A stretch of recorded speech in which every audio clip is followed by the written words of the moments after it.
कौन ब्रह्मा का पिता है, कौन विष्णु की मां, शंकर का दादा कौन है, हमको दे बता। ये जानने के लिए कृपया सुनिए। जगत गुरु तत्वदर्शी संत रामपाल जी महाराज के अमृत वचन सर्व पवित्र धर्मों के पवित्र शास्त्रों के आधार पर।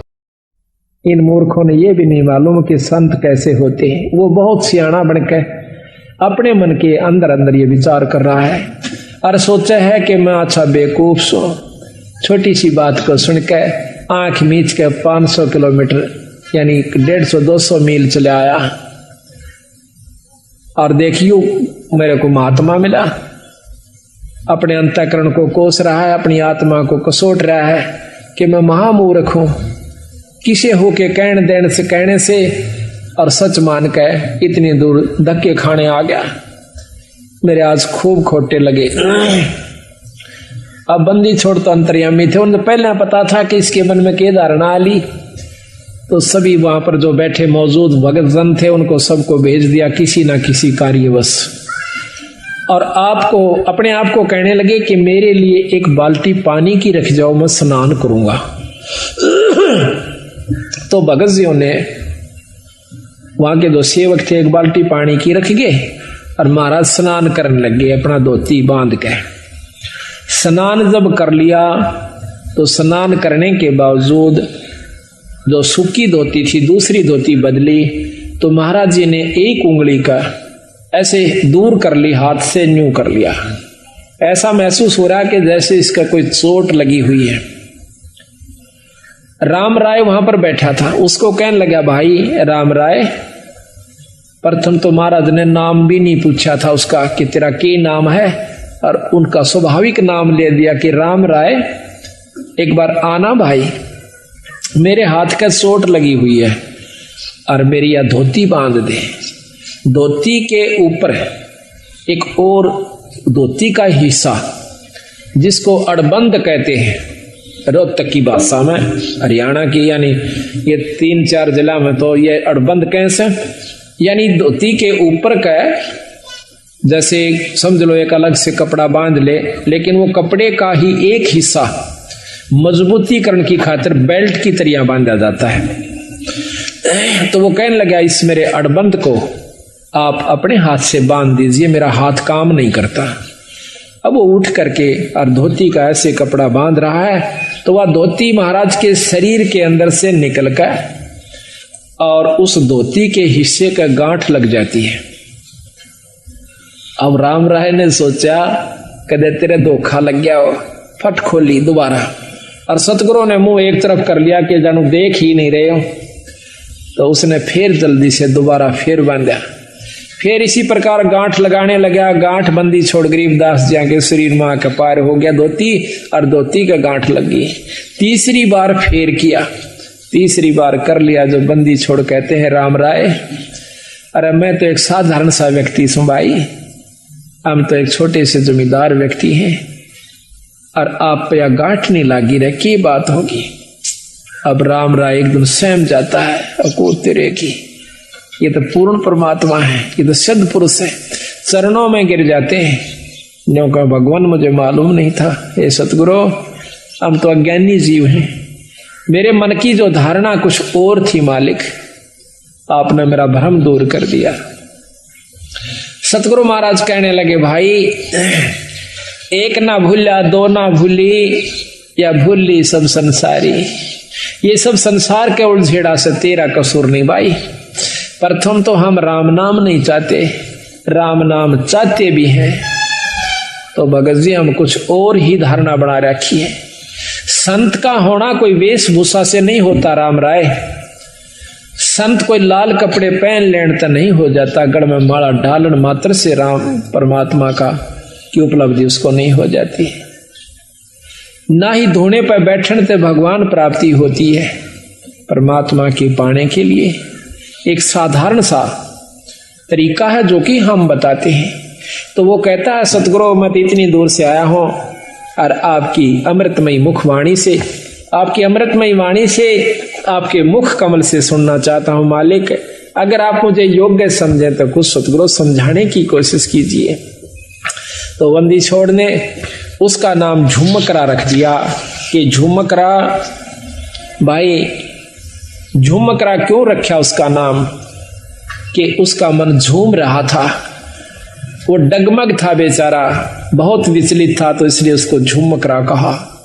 तो यहां कहते हैं वो था विष्णु उपासक थे राम राय जी, क्योंकि पंजाब के अंदर भी बहुत उपासना भगवान विष्णु कृष्ण जियों की यानी 90% अब भी हो रही है। तो यहां बताते हैं कि ले राम राय मैं तुझे समझाता हूं परमात्मा के बारे में। अथ झुमकरे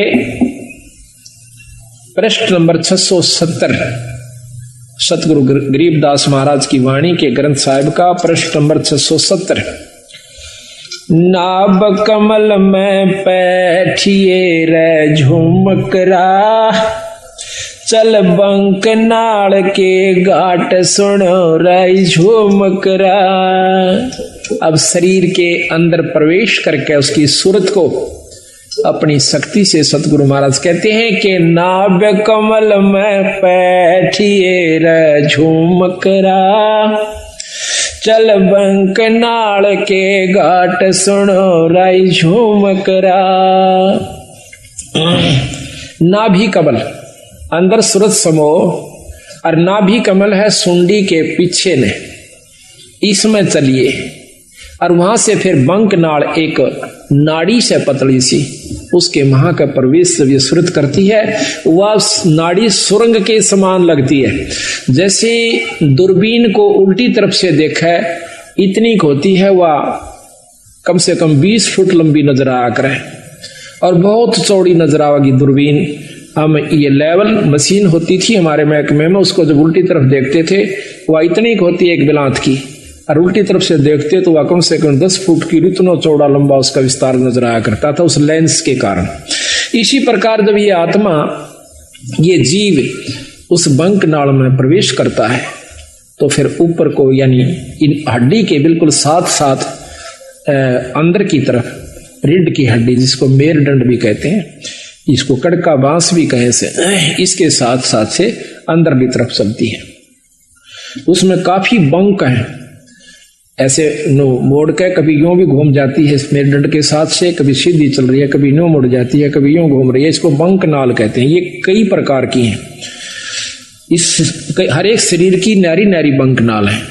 सूक्ष्म शरीर भी है, स्थूल शरीर की न्यारी है, सूक्ष्म शरीर की बंक नाल अलग है, कारण की अलग है, और फिर इस बंक नाल के पार जीव ने जाना हो से।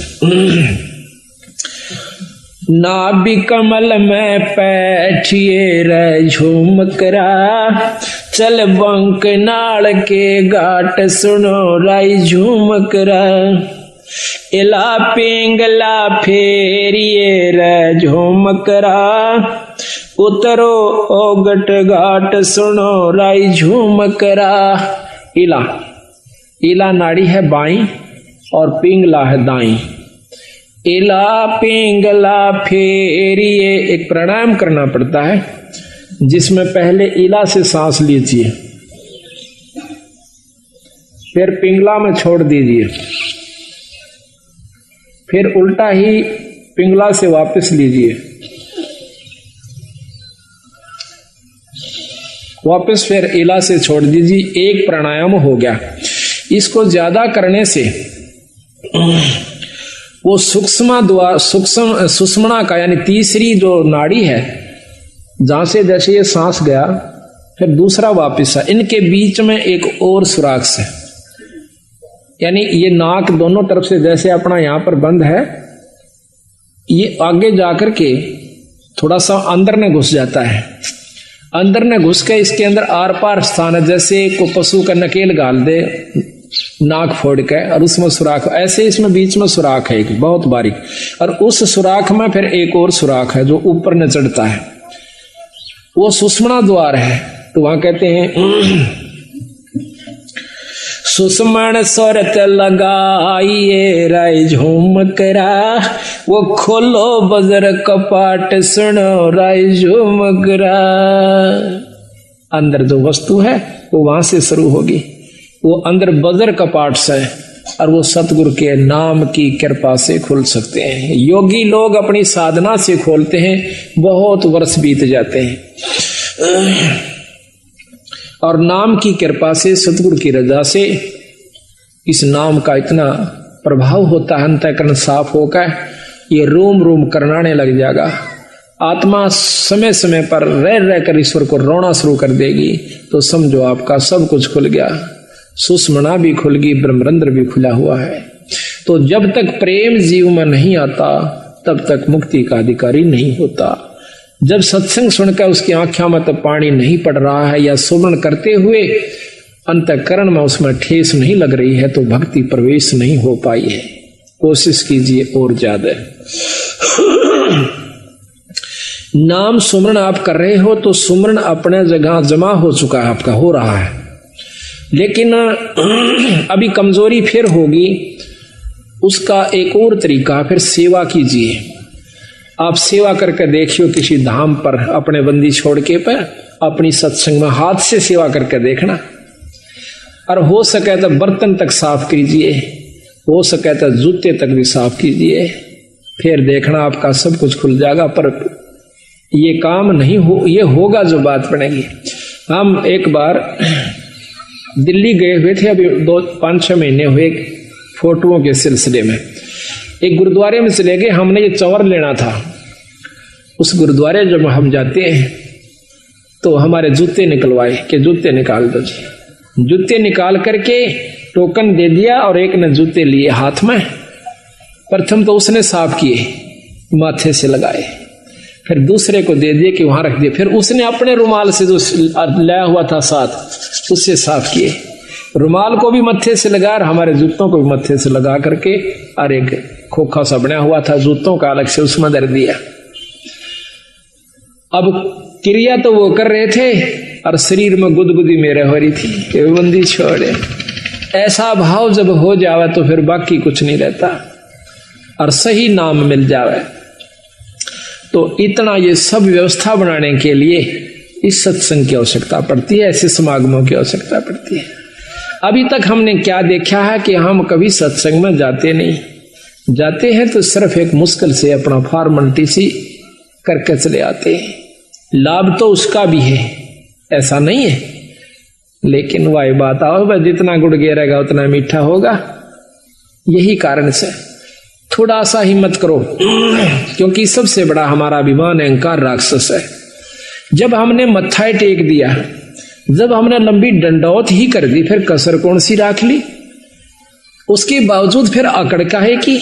जब सर्व सौंप दिया तो फिर अकड़ नहीं। इसको करके देखो कभी तो कितना आनंद आता है। आप सत्कर मान लियो, मुझे तो आप मतलब समय नहीं देते, मैं अब भी आपके जूते साफ कर दूं, ठाका दर दूं, मुझे कोई न, ये एक मात्र भी ये नहीं है कि मैं बहुत बड़ी पर उस पर पहुंच चुका हूं ना। ये जीव जब तक इस सृष्टि में है वो कुछ भी नहीं है। यहां से निकल ले जब जानिए तो हमारे अंदर ये बात कभी भी घर नहीं कर दी कि मैं संत हो रहा सो और मेरे सैकड़ों हजारों से सो गए, मैं बहुत बड़ा बन गया। कुछ भी नहीं हो, जीव का जीव हो। अगर ये यहाँ से छुटकारा नहीं हुआ, अगर आखिर में भी पैर उलझ गया तो भी जो का त्यों है, चक्कर फिर लंबा चौड़ा से। महाराज की कहते हैं कबीर, मन के मते ना चालिए, इस मन का के विश्वास, और साधु जब लग डर कर, जब लग पिंजड़ सांस। जब तक तेरे शरीर में सांस है ना तब तक विरा रहना सावधान है। अड़ बड़े बड़े बिगड़ गए, ऐसे ऐसे ऋषियों का प्रमाण मिलता है। पाराशर जैसे, श्रृंगी ऋषि जैसे, जो सारा दिन में एक बार वृक्ष की छाल का जीभ लगाया करती थी और उससे उनकी भोजन तृप्ति हो जाया करती थी। ऐसी साधना उन्होंने एक खेचरी मुद्रा से कर ली जाती है।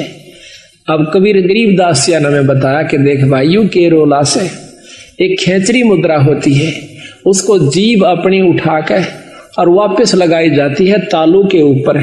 इसका अभ्यास कर लीजिए आप लगातार, आपके शरीर में एक अमृत श्रवण हो जाएगा, अमृत टपकना शुरू हो जाएगा।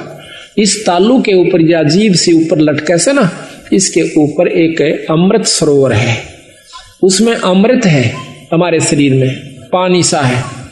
और जब इसको हम ऐसे जीभ को वापस मोड़ कर और उसको लगा लेते हैं तो वो अमृत हमारे शरीर में प्रवेश करना शुरू कर, उसमें एक सुराख सा बारीक सा, इतना बारीक है कि बाल हो से ना, बाल से भी कम है वो सुराख। और जब हम वापस जीभ मोड़ते हैं तो वो वहां से थोड़ा सा, उसके ऊपर एक पत्ता रखा हुआ है बहुत मामूली सा, यानी सुराख वो होगा तो उसका ढक्कन कितना होगा ये भी हिसाब ला लो। तो वो थोड़ा सा, उसका भी चौथा हिस्सा खिसकता है उस बाढ़ से भी कमजोर स्थान पर, दूरबीन भी मुश्किल से देख पाओ सुराख को। और फिर उसके ऊपर से वो थोड़ा सा खिसक जाता है ऐसा करने से, ये अभ्यास से, तो उसमें से वो थोड़ा सा अमृत आ जाता है, तो भूख प्यास खत्म हो जाती है। तो वो सारा दिन में एक बार कहते हैं ऐसे जीभ लगाया करता था। तो उसको जीभ लगाया करता था। तो एक राजा ने उसको, उसने सोचा कि तेरे को बहुत बड़ी उपलब्धि होगी है। वो अयोध्या के एक थोड़ी सी बनी होती है जो गांव से बाहर, शहर से बाहर थोड़ा सा जंगल होता है, उसमें बैठ गया आकर। अब देखा, एक ने देखा, दो ने देखा, चार ने देखा, गांव में शहर में सुरसराट मच गया कि एक महान संत आया हुआ है, सारा दिन समाधि में रहता है, एक बार जुबान लगाव से वृक्ष के और कुछ नहीं खाता। आसपास के दर्शन करने की खातिर टोल जान लग गए, औरतें भी, बहन भी, बाई भी सब दर्शन कर कहां पर वो आंख कौन खोला है, न्यों बैठा रहा। बहुत सुंदर शरीर, नौजवान। कहते हैं राजा दशरथ की लड़की कांता, शांता नाम था उसका। राजा दशरथ के शांता होने के बाद कोई पुत्र प्राप्ति नहीं हुई। कौशल्या से उत्पन्न हुई थी, बड़ी लड़की औरत से, कैकेयी से, ना कौशल्या से। तो उसके बाद कोई संतान नहीं हुई। तो कौशल्या जवान हो, शांता जवान होगी थी, वह भी देखने जाया करती थी ऋषि ने। तो उसने क्या किया, राजा की लड़की थी, और तो डर रही थी, पर राजा की लड़की थी, उसने क्या किया, शहद लेगी साथ में। जहां पर भी उस ऋषि ने ऐसे जबान लगाई, उसने देख लिया, वहां पर थोड़ा सा शहद लगा दिया पहले से। जब ऋषि ने अगले दिन उस पर जुबान लगाई, फिर शांत हुआ। अगले दिन फिर लगा दी, फिर शांत हुआ। तीसरे दिन उसने आंखें खोल ली, सामने शांता बैठी है। तो वो भोजन भी साथ बना के ले जाया करती कि जिस दिन आंख खोले महाराज को मैं भोजन कराऊंगा। भोजन करा दिया। कहने का तात्पर्य यह है कि आखिर में श्रृंगी ऋषि और शांता का विवाह हो जाता है। राजा दशरथ विवाह से मना करता है कि मैं ब्राह्मण के घर में क्षत्रिय को नहीं, क्षत्रिय की लड़की का शादी नहीं कर सकता। शांता उनके साथ चली जाती है, रामचंद्र जी की बहन। तो महाराज कहते हैं श्रृंगी ऋषि से वन में मोहे, यानी इस मन का कोई भरोसा नहीं। सतगुरु महाराज कहते हैं सावधान रहने में फायदा है। तो साधु जब तक लटक रहे, जब लग पिंजर श्वास, जब तक अपने आखिरी शरीर में भी को थोड़ा बहुत भी रह रहा है, तब तक बच के रहने में फायदा से। ना जानिए कब और के को मत पैदा कर दे, वह मन खुद काल है। तो यहां बताते हैं कि वो खेचरी मुद्रा करने से उसमें ये शक्ति आ जाती है शरीर में, तो फिर परमात्मा प्राप्ति नहीं है उससे। हम उसी को ये मान लेते हैं कि इसको बहुत लाभ हुआ, ये बहुत बड़े संत है। अब देखिएगा, इस कुत्ते ने एक बार इसको रेन लाइए भगत जी, एक टूक गेर दे, और इसकी ये फिल्म लेना भगत जी, इस कुतिया की। अब इसको देख कर भी कालजा नहीं हिलता है, एक रोटी गेर दो उसको, वो आप जाना भगत जी वहां पर। वो फिल्म कुत्ती की देख पूरी अच्छी तरह, उसकी खाज लगी हुई है, के हाल हो रहा है इस बेचारी का। और ये भी कभी मनुष्य शरीर में थी, ये कभी प्राणी भी होगी, पटरानी भी होगी, आम औरत भी रही होगी, मनुष्य भी रही होगी। आज इसकी के हालत हो रही से, एक टूक की खातिर, एक रोटी खातिर दर दर भरम रही है। और हम अब भी आंख नहीं खोलते, इतना ज्ञान होए पाछे भी, तो भाई बहुत कमजोरी में सो आप। तो महाराज कहते हैं सुषमण स्वरत लगाइए राय झूमकरा, वो खोलो बजर कपाट सुनो राई झूमकरा, काया नगरी जद बसे राई झूमकरा, जद घर आवे आठ सुनो राई झूमकरा। ये काया नगरी जब बसेगी, जब भगवान भजन के काबिल होगी, जब इसमें सील, संतोष, विवेक, अक्षमा, भाव, भक्ति, नम्रता, दया, ये 8 प्रकार की व्यवस्था उत्पन्न हो जाएगी, अहंकार खत्म हो जाएगा। काया नगरी जद बसे राई झूमकरा, जद घर आवे 8 सुनो राई झूमकरा, 12 बांध लगाइए राई झूमकरा, नक सरवर पे ध्यान सुनो राई झूमकरा, शंख पदम उजियार है रे झूमकरा, जा कोट कलास सिभान सुनो राई झूमकरा। फिर उस ईश्वरीय शक्ति का आप दर्शन कीजिए। जा दोना मरुआ फूल है राई झूमकरा, अक्षय वृक्ष स्थान सुनो राई झूमकरा, राय चमेली केवड़ा रे झूमकरा, सूरजमुखे शोभान सुनो राई झूमकरा, सुरत नरत दो अंसणी रे झूमकरा, मान सरोवर नाम सुनो रे झूमकरा।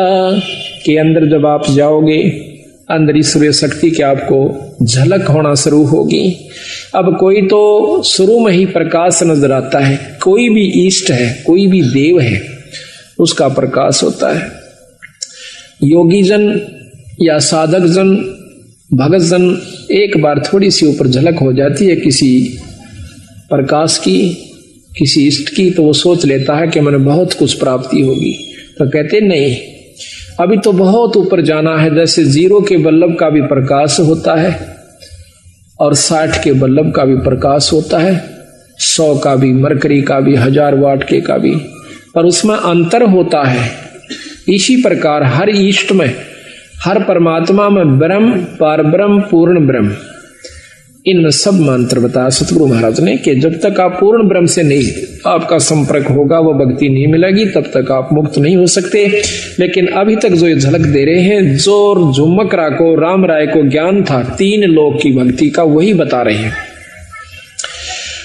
अनभय मालन ओ तेरी रे झुमकरा, फूलन सेज बिछाई सुनो राई झूमकरा, छतर सिंहासन श्वेत है रे झूमकरा, पलकों चौरा डुराई सुनो राई झूमकरा, अरस देवंगना गाँव ही रे झूमकरा, अनहद सबद घमोड़ सुनो रे झूमकरा, बिन पग का जा पंथ है रे झूमकरा, मकर तार की डोर सुनो राई झूमकरा, और कहूँ कुछ और है रे झूमकरा, बिन देही का देव सुनो रे झूमकरा, स्वर्ग रसातल में बसे रे झूमकरा, जाके कर ले सेव सुनो राई झूमकरा,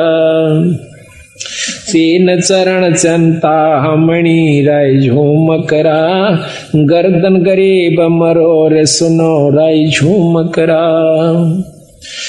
इस प्रकार सतगुरु महाराज उनको बता रहे हैं कि भाई इस प्रकार आप अंतःकरण में जा, अपने अंदर में, शरीर में प्रवेश कीजिए, फिर उस ईश्वर का, ईश्वरीय शक्ति का आप लाभ लीजिए।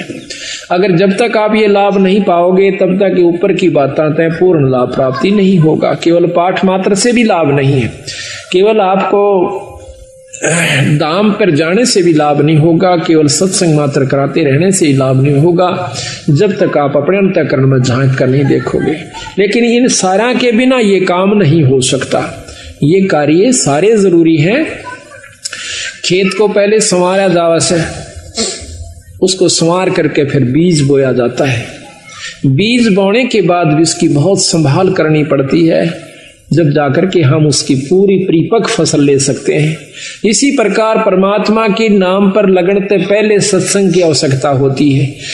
नाम लेने के बावजूद सेवा, सत्संग और दान धर्म की पूरी आवश्यकता पड़ती है। साधुओं की सेवा, संतों की सेवा, सत्संग की सेवा, ये भी साथ चलेगी। जिस प्रकार खेत में बीज बोए पाछे उसमें खाद, पानी, रखवाली, सारी चीज की आवश्यकता पड़ती है। ठीक इसी प्रकार नाम ले लेने मात्र से कोई न सोचे कि ईब मैं अपने आराम से घर बैठकर ही भक्ति कर सकती हूँ घर बैठ करके। पर आज के युग में इतना सुलभ नहीं है कि आप घर बैठ करके ही इन बुराइयों से बचे रह सकते हो। ये तो बार बार जैसे कितना ही सुथरा मकान हो और सारे के चिप्स ला रखी हो, उसको आप बंद कर दीजिए। एक हफ्ते के बाद खोलिए, उस पर दो सूत उस पर धूल जमी मिलेगी। जबकि खूब बंद कर दिए खिड़कियों को, दरवाजों को, फिर भी उसके ऊपर डस्ट यानी धूल जमी पाओगी। मेज पर देखना कपड़ा मार के एक हफ्ते के बाद। इसी प्रकार अगर आप सत्संग में नहीं आओगे तो आपके अंतःकरण में इतना मैल जमा हो जाएगा और एक समय ऐसा होगा कि आपको सुमरण और सत्संग कड़वा लगने लग जाएगा। आज आपने प्यारा लगे पर उस समय ये आपको सुहावा नहीं गा। कई बार आप सत्संग पाठ करना चाहते हो, नित्यनेम नहीं कर पाते। कई बार नाम पर लगाना चलते हो, मन को मन नहीं लगता, कहीं और उलझेड़े मुड़ जाता है। कोशिश करने से भी नहीं लगता, उस दिन आनंद नहीं आता आपको। कारण क्या है कि आपके अंतःकरण में कोई मैल आ गया, किसी कारण से भी, किसी की द्वेषता का, किसी प्रिय मित्र की और कोई अप्रिय घटना का कोई भी विक्षेप आ चुका है, जिसके कारण आपको वो प्रिय वस्तु आज फिर अप्रिय होगी। तो इसी प्रकार सत्संग में आने से जानकारी होती है कि ये कोई काहू का है नहीं, झूठा संगी साथ या कोई किसी का नहीं। कबीरा चिंता तो सतनाम की और ना चिंता दास, और जय कोई चिंता नाम बिना वही काल की फांस। ये काल की पास है। काल इसको फंसा के रखने की खातिर उसके मन में सो विक्षेप, क्रोध, अहंकार या कोई चिंता फिक्र बनाए रखे कि कहीं ये भक्ति भाव में ना लग जाए। तो उस दिन और ज्यादा भक्ति करे, परमात्मा का नाम लेवे, कोई किताब धार्मिक पढ़ लेवे, अपने गुरु से मिलन की कोशिश करे, संत से मिलन की कोशिश करे, आसपास कोई सत्संग हो तो उसमें जाने की कोशिश करे, ताकि आपके मन का जो अंतःकरण के अंदर जो विकार आया हुआ है वो ठीक हो जाए। घर में नहीं ठीक हो सकता, या तो सुमरण आदि करे, ना चाहते हुए भी करे उस सुमरण को, उस दिन फिर आप ठीक हो जाओगे। इसी प्रकार सत्संग की आवश्यकता पड़ती है। तो ये बहुत लंबा प्रकरण कबीर साहब ने दिया है, गरीबदास जी ने दिया है उनके बारे में, जो मकरा को बताया है। इन्होंने ऊपर बताया कि इससे ऊपर एक और शक्ति है भाई, वो क्या है? ब्रह्मा विष्णु में से, क्योंकि वो खुद भी विष्णु उपासक थे राम राय जी। सकल भेद तो से कहूँ रे झुमकरा, सुनियो शब्द संदेश सुनो रा झुमकरा। अब ये योगियों का मार्ग तेरे बस का कोना भाई राम राय। ये ना तो आप ऐसा साधन अपना सकते, ना इतना समय आपको मिल सकता। अब बताता हूं सही भेद। एक शब्द संदेश, गुरु से उपदेश लिए पूरे संत है, नाम वो भी हो जो वही हो जो कि प्रमाणित है। फिर वो गुरु के पास वो सार नाम हो, और सार नाम के बाद आपको शब्द प्राप्ति करवावे। सार नाम के बाद शब्द का नंबरा होगा। तो जब तक शब्द प्राप्ति नहीं होती तो भी आप पूर्ण मुक्ति के अधिकारी नहीं हो पाओगे। तो इतना गजब काम है। तो महाराज कहते हैं सकल भेद तो से कहूँ रे झुमकरा, तुम सुनियो संत संदेश शब्द संदेश सुनो राय झुमकरा। इनने ना दिखलाइए रे झुमकरा, कैसा है वो देश सुनो राय झुमकरा। अब बंदी छोड़ कहते हैं कि ना तो इतने समाधि यानी ये कोशिश करने की आवश्यकता प्राणायाम आदि की, मेरे शब्द में मेरे नाम में वो शक्ति आपको इन आख्यात नो का नो आंख खुली है और सुरत सतगुरु के चरणों में जा चुकी होती, इसको सहज समाधि कहते हैं। ये मेरे नाम में शक्ति है, मेरे शब्द में शक्ति है। सकल वेद तो से है कहूँ राय झूम करा, सुनियो शब्द संदेश सुनो राय झूम करा। इनने ना दिखलाइए रे झूम करा, कैसा है वो देश सुनो राय झूम करा। पल नीचे पल ऊह परे रे झूम करा, तामद नरक निहार सुनो राय झूम करा। अजर नजर आवे नहीं रे झूम करा, खिले अदर अदार सुनो राय झूम करा। दरने बामे आंगणे रे झूम करा, सुरगर सातल बहन सुनो रे झूम करा। तेरे कुटी छाज बैठ कर झूम करा, वो देखो राम रतन सुनो राय झूम करा। तिरकुटी छाज, उस तिरकुटी का अंदर पहुंच के और फिर उस राम रतन को देखो, ईश्वरीय शक्ति को देखो। सन का दिक नार दरट रे झूम करा, ये रट ब्रह्मा विष्णु महेश सुनो रे झूम करा। अब अपने उसको बताते हैं सतपुरुष को कि जिसको ब्रह्मा विष्णु महेश भी जिसका नाम जपते हैं, उस शक्ति को उससे संपर्क बना भाई। सहस फुना मुख गावई रे झूम करा, ये ध्यान धरत है शेष सुनो रे झूम करा। न रख रे झूम करा, ये बगल बिदा को देख सुनो रे झूम करा। नैनो ही में नैन रख रहे झूम करा, नैनो में अपने सुरत के नैन को अंदर जो अंतःकरण के नैन से मिला। दास गरीब अतोल है रे झूम करा, अवगत पुरुष अलेख सुनो राय झूम करा। वो पूर्ण ब्रह्म परमात्मा सतपुरुष सतलोक के अंदर है और उससे आप संपर्क करो। ऊपर क्या क्या चीज बताई महाराज ने कि सतलोक में क्या है। अदर सरोवर अदर हंस रे झूम करा, अदर नदी परवाह सुनो रे झूम करा। अदर नान स्नान है रे झूम करा, अदर माछ मन राह सुनो रे झूम करा। अदर बाग बेले बने रे झूम करो, अदर फूल गुंजार सुनो रे झूम करा। अदर समाधि लाइए रे झूम करा, अदर देख दीदार सुनो। और ऊपर समाधि लाइए फिर आपको क्या क्या चीज दिखाई देंगी। अदर राग रंग होते है रे झूम करा, अदर रास बेलास सुनो राय झूम करा। अदर सरा साहेब धनी रे झूम करा, अदर चौर खैवास सुनो रे झूम करा। अदर नगर अवगत बस रे झूम करा, अदर वृक्ष विस्तार सुनो रे झूम करा। अदर सुराही फिरत है रे झूम करा, अदर होवे जोनार सुनो रे झूम करा। अदर पाक प्याले फिरे रे झूम करा, अदर बसे मतवार सुनो रे झूम करा। अदर बीज भूमि अदर रे झूम करा, अदर तमाम जुहार सुनो रे झूम करा। अदर गलीचे बेच रहे रे झूम करा, अदर मुजरा हो सुनो रे झूम करा। दास गरीब अदर बसो रे झूम करो, अदर सुरत पेरो सुनो रे झूम करा। कहते हैं उस परमात्मा को ध्यान से देखिए और ऊपर सुरत पिरो जैसे सुई में धागा पोया करें।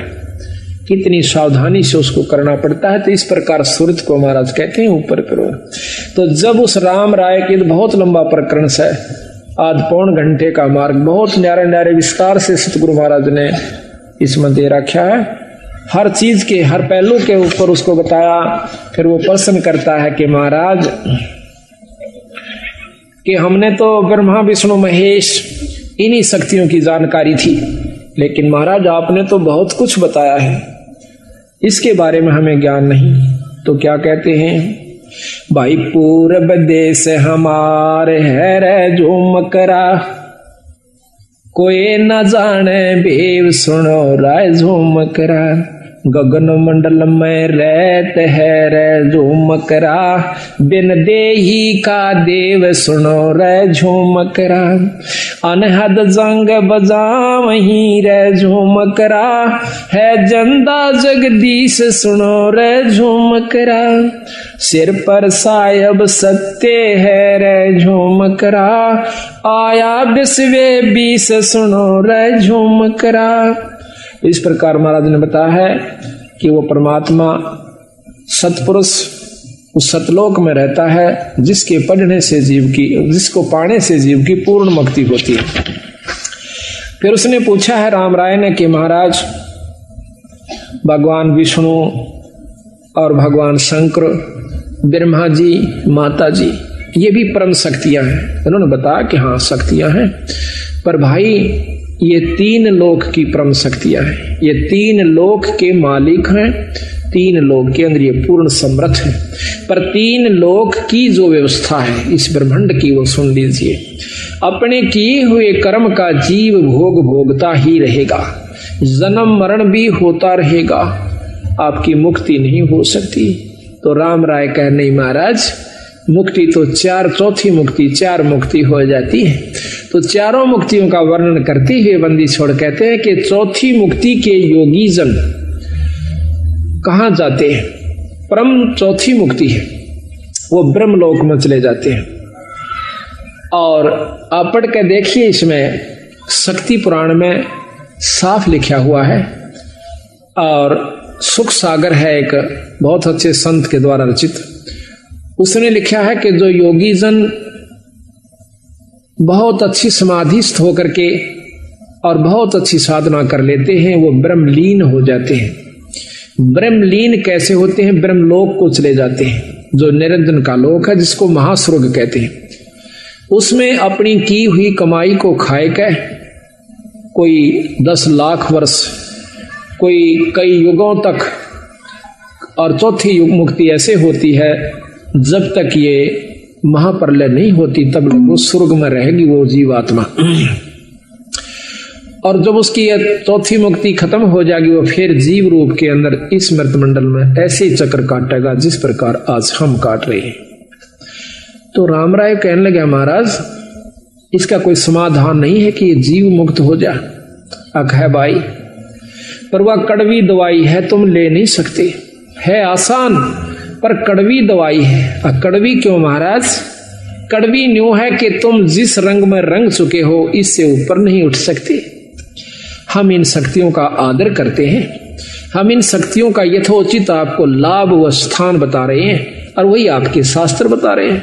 और फिर हम यहां से कति छुटकारा आपको दिवा करके और अपने लोक में ले जाएंगे, सतलोक में। वो कहा महाराज सतलोक, वो सचखंड सुन्यासी। हाँ सचखंड, वो कौन सा है? कि वही विष्णु लोक सचखंड है। हाँ वो भी सचखंड है, विष्णु लोक भी सचखंड है, वो सतलोक है। लेकिन असली देखो, राजधानी तो चंडीगढ़ भी है और राजधानी दिल्ली भी है। तुमने राजधानी शब्द सुना है, पर उसकी जानकारी को ना कि राजधानी चंडीगढ़ में किस शक्ति की स्थान वास है और दिल्ली के अंदर किस शक्ति का वास है, यही मैं बताना चाहूं। सो आपने कि विष्णु लोक भी सतलोक है बीरा, पर सतलोक एक और भी है जिसके सबके ऊपर जिस शक्ति का पूर्ण रूप से वास है। क्या है वो? पूर्ण ब्रह्म परमात्मा, उसके ऊपर कोई शक्ति नहीं है। तो उसके बारे में एक शब्द आपको सुनाते हैं।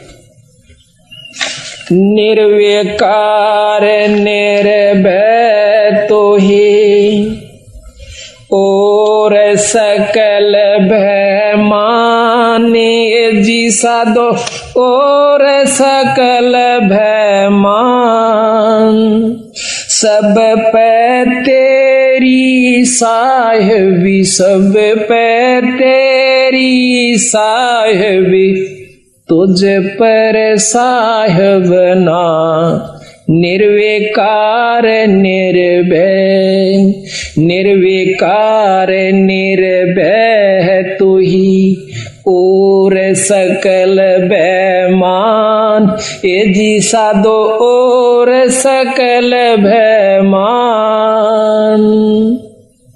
सब पे तेरी साहिबी, सब पे तेरी साहिबी, तुझ पर साहिब ना, निर्विकार निर्भय। संध्या सुमरण आरती भजन भरोसे दास, ए जी साधो भजन भरोसे दास। मनसा वाचा कर्मणा, मनसा वाचा कर्मणा, जब लग घट में सांस, निर्विकार निर्भय, निर्विकार निर्भय तू ही और सकल बेमान, ए जी साधो और सकल बेमान। सब पे तेरी साहिबी, सब पे तेरी, तुझ पर साहिब ना, निर्विकार निर्भय। सांस सांस में नाम जपो, व्यर्था सांस मत खो, ए जी साधो व्यर्था सांस मत खो। बेरा ना इस सांस का, बेरा ना इस सांस का, आवण ओक न हो, निर्विकार निर्भय, निर्विकार निर्भय तू ही और सकल बेमान, ए जी साधो और सकल बेमान। सब पे तेरी साहिबी, सब पे तेरी साहिबी, तुझ पर साहिब ना, निर्विकार निर्भय। सांसों के करो सुमरणी, करो अजप का जाप, ए जी साधो जपो अजप जाप। परम तत्व का ध्यान धरो, तुम परम तत्व का ध्यान धरो, वो सो हम आपो आप, निर्विकार निर्भय, निर्विकार निर्भय तू ही और सकल बेमान, ए जी साधो और सकल बेमान। सब पे तेरी साहिबी, सब पे तेरी साहिबी, पर तुझ पर साहिब ना, निर्विकार निर्भय। सो हम पोया पवन में, बांधा मेरे सुमेर, हे जी साधो बांधा मेरे सुमेर। बरम गांठ हृदय परमत, बरम गांठ हृदय धरो, ब्रह्म गांठ हृदय धरो। इस विद्यमाला फिर निर्विकार निर्भय। माला है निज सांस की, फेरेंगे निज दास, ए जी साधो फेरेंगे निज दास। 84 भर में नहीं, 84 भर में नहीं, कटे कर्म की फांस। निर्विकार निर्भय, निर्विकार निर्भय तू ही और सकल बेमान, ए जी साधो और सकल बेमान। सब पर तेरी साहिबी, सब पर तेरी साहिबी, पर तुझ पर साहिब ना, निर्विकार निर्भय। अंसा सतगुरु मोहे निवाजियो, दीजो अंबर बोदे, ए जी साधो दीजो अंबर बोदे। शीतल शब्द कबीर का, शीतल शब्द कबीर का, यू हंसा करे केलोल, निर्विकार निर्भय। अंसा मत डरियो हो काल से, अब बंदी छोड़ कहते हैं, अंसा मत डरियो हो काल से, करो मेरी प्रतीत, ये जी साधो करो मेरी प्रतीत। अमर लोक पहुँचाहियो, अमर लोक पहुँचाहियो, सलेह स्वभाव जल जीत। निर्विकार निर्भय, निर्विकार निर्भय तू ही और सकल भयमान, ए जी साधो और सकल भयमान। सब पे तेरी साहिबी, सब पे तेरी साहिबी, तुझ पर साहिब ना, निर्विकार निर्भय। भवजल में बहु काग हैं, कोए कोए हंस हमार, ए जी साधो कोए कोए हंस हमारे। कह कबीरा धर्मदास से, कह कबीरा धर्मदास से, उनका खेवा उतारूं पार। निर्विकार निर्भय, निर्विकार निर्भय है तू ही और सकल भयमान, हे जी साधो और सकल भयमान। शब पर तेरी साहिबी, शब पे तेरी साहिबी, पर तुझ पर साहिब ना, निर्विकार निर्भय। अविनाशी की आरती गावे सत कबीर, ए जी साधो गावे सत कबीर।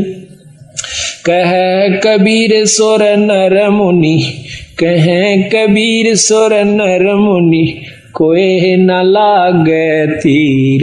निर्विकार निर्भय, निर्विकार निर्भय तू ही और सकल भयमान, ए जी साधो और सकल भयमान।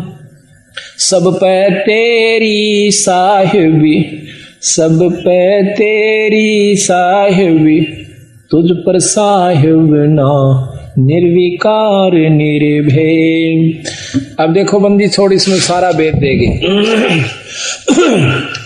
धर्मदास जी विनती करते हैं कि परमात्मा अब मुझे ज्ञान हुआ मालिक कि तेरे ऊपर कोई शक्ति नहीं है। पहले वो राम कृष्ण के उपासक थे और वृंदावन के अंदर गए हुए थे। उसका एक बहुत बड़ा विवरण है, उसको हम कल लेवेंगे, बहुत ढंग से आपको समझाएंगे किस प्रकार उन्होंने भ्रम को तोड़ा और फिर कितनी लगन उस पूर्ण ब्रह्म लागी जब उसकी मुक्ति हुई। धर्मदास को बता, धर्मदास तेरे असंख्यों जन्म हो लिए भाई, ईबताएं तो मुक्ति तेरी को न ली से, और बेराना कितने बार तो सिद्ध पुरुष भी रह लिया, पर भाई जब तक हमारी शरण में आ जाएगा नहीं आएगा तब तक तुम पार नहीं हो सकते। अब इसमें साफ बता गए कि सांस सांस में नाम जपो और व्यर्था सांस मत खो, और ना जाने इस सांस का तेरा आमन हो कि ना हो। सांस का सुमरण है, सांस के सुमरण को देने वाला शायद ही कोई एकाध संत आपको मिलेगा। फिर सुमरण वो देता किस नाम का है, उस नाम से उपलब्धि क्या होती है, ये भी न्यारा वर्ण दे रखा है।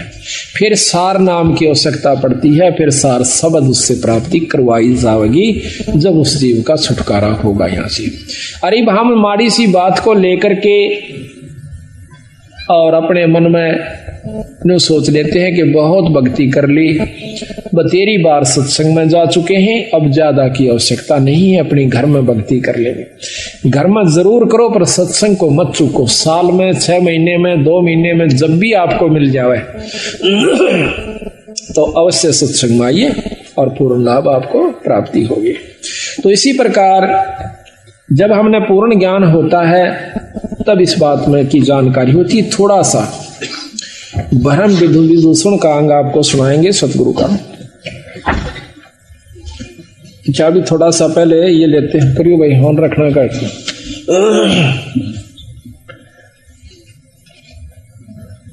आदि पुराण आपको सुनाते हैं, कुछ अंश का, सारा तो नहीं सुना सकते क्योंकि उसका थोड़ा थोड़ा आपको भेज दिया जाएगा।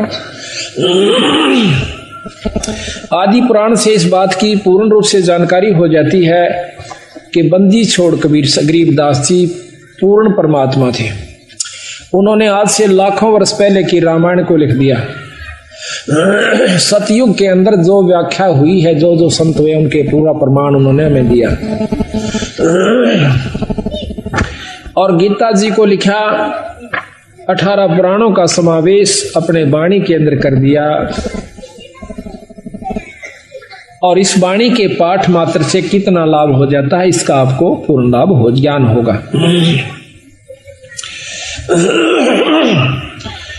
बंदीछोड़ महाराज ने भगवान शिव जी की बहुत महत्व गाया हुआ है। अब महत्व गाने का तात्पर्य यह है कि जितना शंकर भगवान हमें लाभ दे सकते हैं उन्होंने इसमें वर्णन कर दिया कि आप ये काम कर सकते हो। जैसे नवाब राज्य के अंदर नवाब होता है, नवाब के बारे में भी पूरी जानकारी संविधान में लिख दी जाती है। जैसे मुख्यमंत्री के बारे में, आजकल मुख्यमंत्री हो गए तो मुख्यमंत्री के बारे में पूरी जानकारी दी जाती है। इतिहास अपने कानून के अंदर के इसमें कितनी शक्ति है, ये क्या कार्य कर सकता है और कितनी इसको पावर्स होती हैं। फिर इसके बाद प्रधानमंत्री की भी लिखी जाती है। इस प्रकार गरीबदास महाराज का ये ग्रंथ साहब परमात्मा का संविधान है।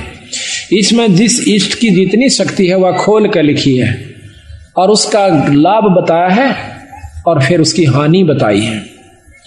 तो यहाँ पर आपको आदि पुराण के अंदर बंदीछोड़ की वाणी का थोड़ा सा देंगे झलक।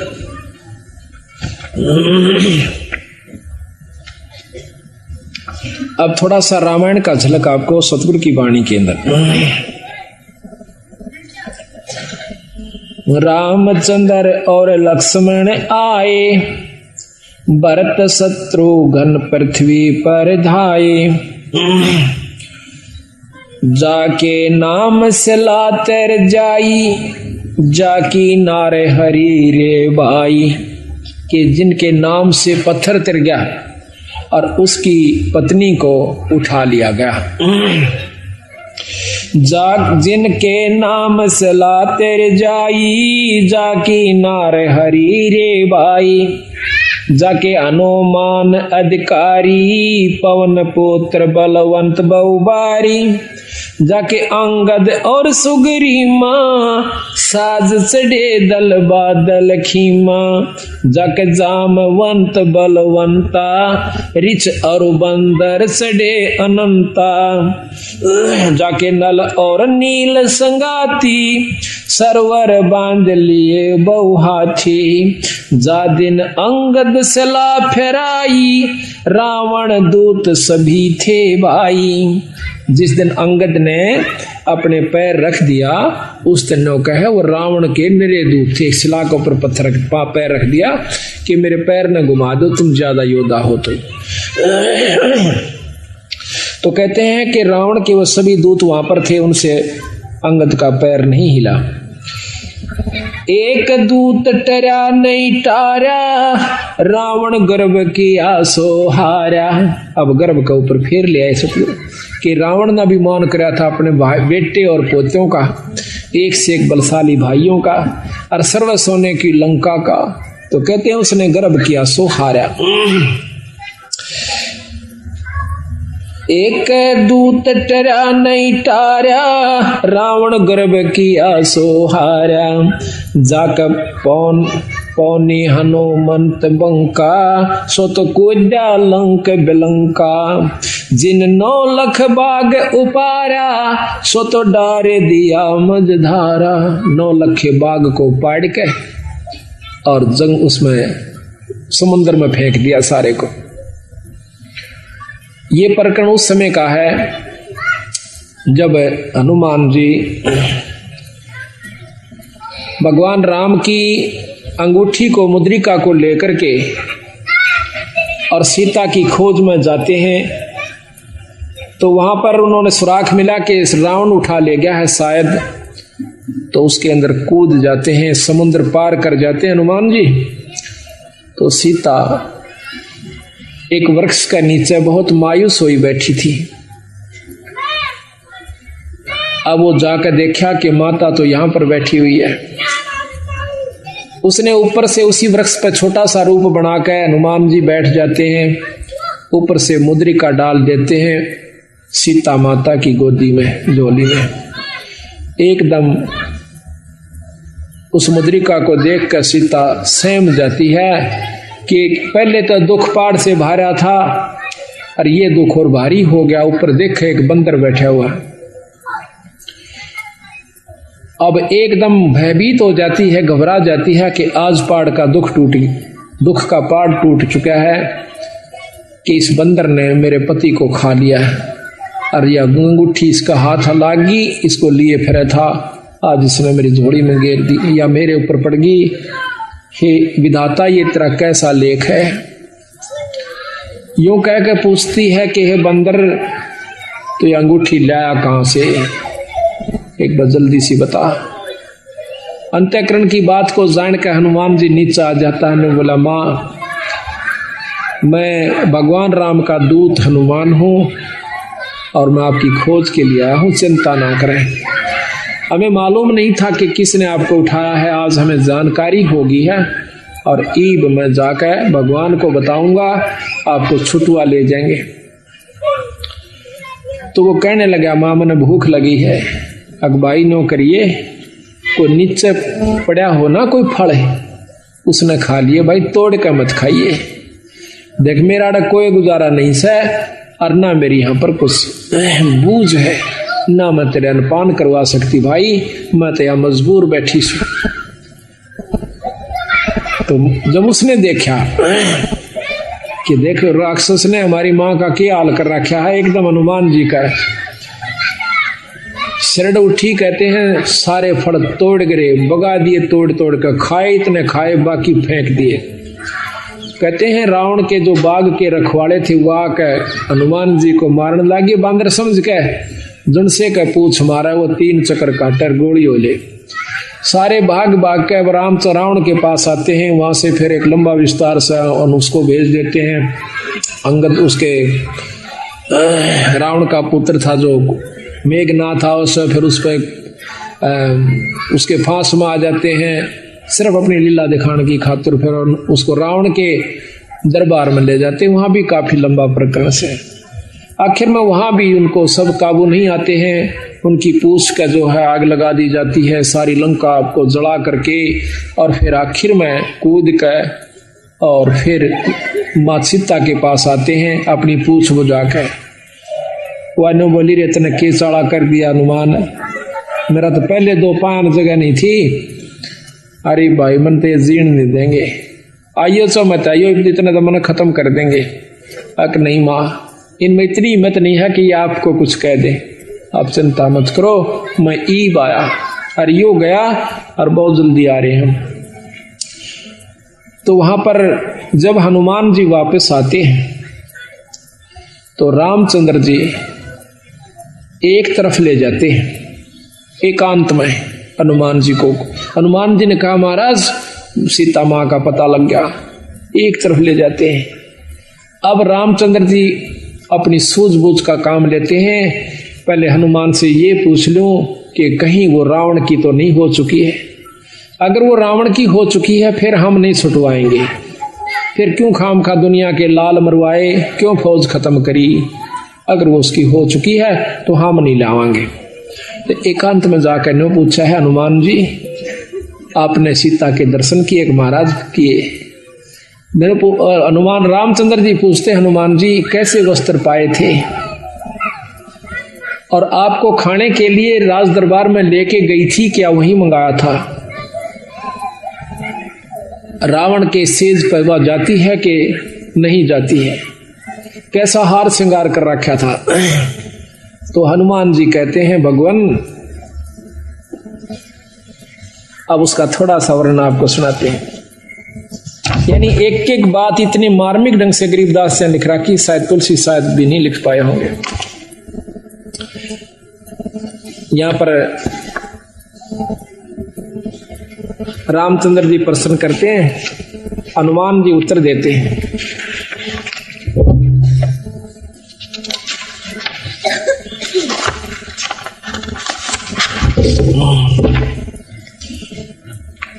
अब रामचंद्र जी कहते हैं, अरे बंसर क्या खबरा लाए, अरे बंसर क्या खबरा कपिलाए, कौ सीता की बात बता सब, तने क्या क्या भोजन पाए। रामचंद्र जी पूछे हैं कि बताओ आपने क्या क्या भोजन खाया। यानी सीआईडी रूप से पूछते हैं कि इसके मुंह तक कुछ तो बात निकलेगी, कहां जीवन गया था। अरे बंसर क्या खबरा कपिलाए, कौ सीता की बात बता सब, वे क्या क्या भोजन पाए। कैसी प्रीत करी तुम सेती, व्यंजन कहां जमाए, कहां जमाए, के खुआया तेरे ताई। और कहो हनुमंत संत जन मेरे, तुम भूखे रहे ध्याए। कैसा बदन विनोद सती का, बुझत हो मन लाए। देखे मैं सत बाबू जो कह दे तू और कि मैं कह दे।